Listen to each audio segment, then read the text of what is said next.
Israel is again attacking the Gaza Strip. The shaky ceasefire has ended. We'll examine Trump's response to this scandal and what to expect next.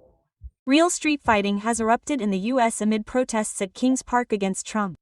Trump, for his part, is mocking the protesters on social media. Details: Putin failed to reach an agreement with Syria regarding Russian military bases. The scandal with Syria's new leader. There will be no friendship. The scandal surrounding the detention of Sputnik Azerbaijan's editor-in-chief ends. Igor Kardavuk was released from custody and flew to Russia. Details: Afghanistan and Pakistan agreed to a ceasefire on the border. It happened without Trump's participation. Turkey and Qatar acted as guarantors. For how long? Scandal erupted during Trump's meeting with Zelensky. Shocking details and the U.S. president's demands for Ukraine have surfaced. What's it all about?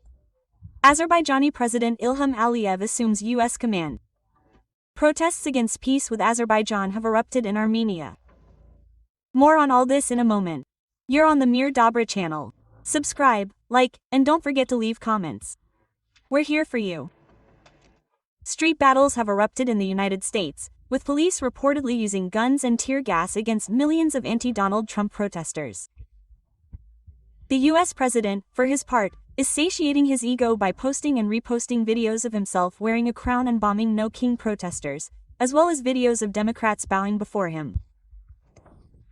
During the mass protests against Donald Trump in Kansas City, despite the peaceful nature of most of the events, incidents have been reported in several states and cities.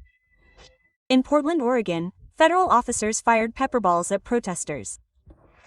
In Denver, Colorado, several protesters were arrested for refusing to disperse. Earlier, there were reports of a shooting in Salt Lake City, Utah, and a driver driving into a crowd in Virginia. The protests continue, and we are closely monitoring the situation. The ceasefire has broken. The Israeli Air Force has begun striking the center of the Gaza Strip. Israel reports that the IDF is carrying out the strikes in response to Hamas's attack on Israeli troops in the Rafah area.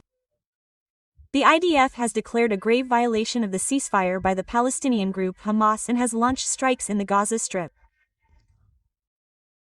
The IDF noted that militants fired at Israeli soldiers who, in accordance with the terms of the agreement, were destroying terrorist infrastructure in the Rafah area on the border with Egypt.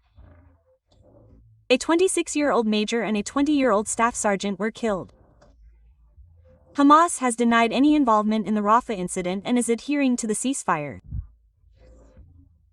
Since the agreement came into effect, 51 Palestinians have been killed and another 150 wounded. The IDF has begun retaliatory strikes to eliminate the threat and eliminate tunnels and other military installations used by Hamas. Israeli Prime Minister Benjamin Netanyahu ordered the IDF and security services to take decisive action against terrorist targets in the Gaza Strip following militant attacks on soldiers. Israel also suspended humanitarian aid deliveries to the Gaza Strip until further notice. U.S. President Donald Trump stated that Hamas promised to disarm and added, "If we have to, we will disarm them," specifying that this will be done by himself, the U.S., or its proxies, such as Israel. The international military contingent for the Gaza Strip is expected to be led by Egypt, while Azerbaijan, Indonesia, and Turkey will send significant numbers of troops. Putin failed to reach an agreement with Syria regarding Russian military bases. The fate of 2 Russian military bases in Syria remains unresolved, despite the recent visit to Moscow of Hamas leader Ahmed al-Azhar and Russian President Vladimir Putin's offer of friendship. The countries are currently discussing a revision of the agreements, including on this issue, said Syrian Foreign Minister Assad Ashabani. He noted that all agreements with Russia reached under the previous regime are suspended and unacceptable, and no new ones have been reached yet.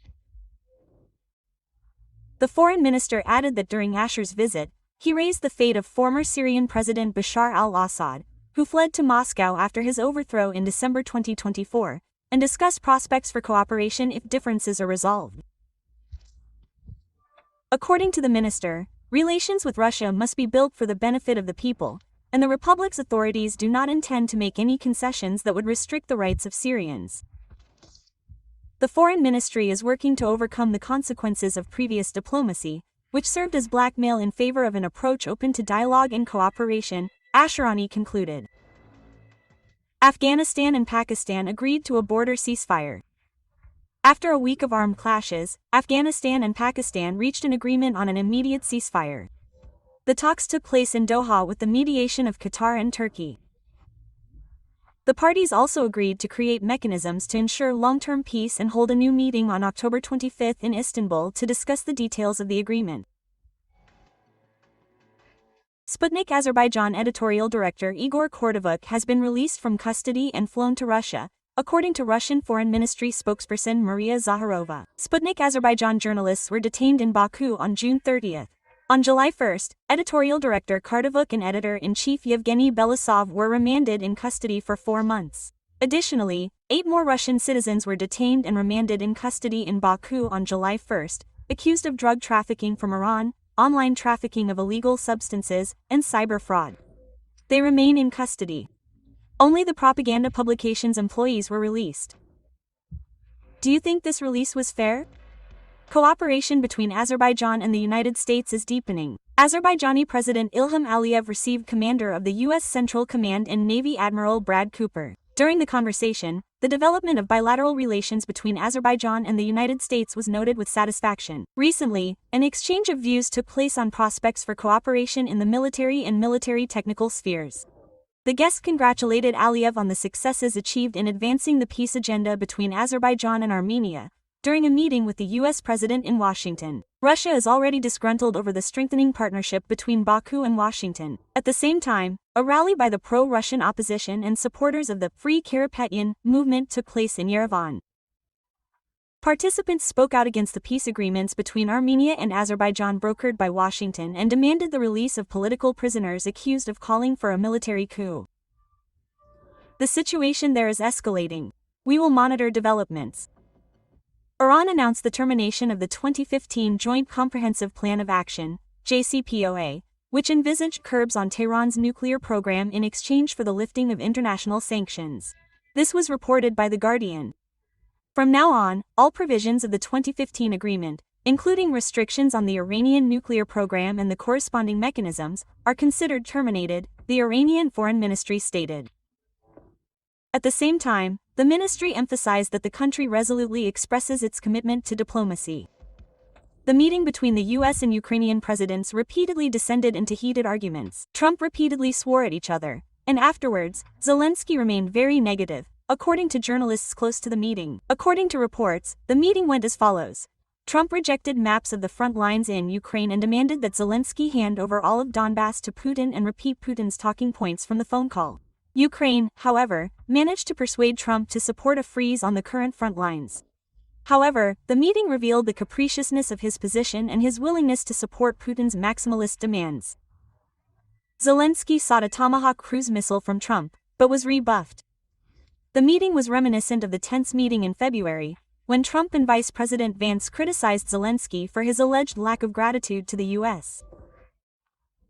European officials note that Trump took many of Putin's points literally, even when they contradicted his earlier statements about Russia's weaknesses.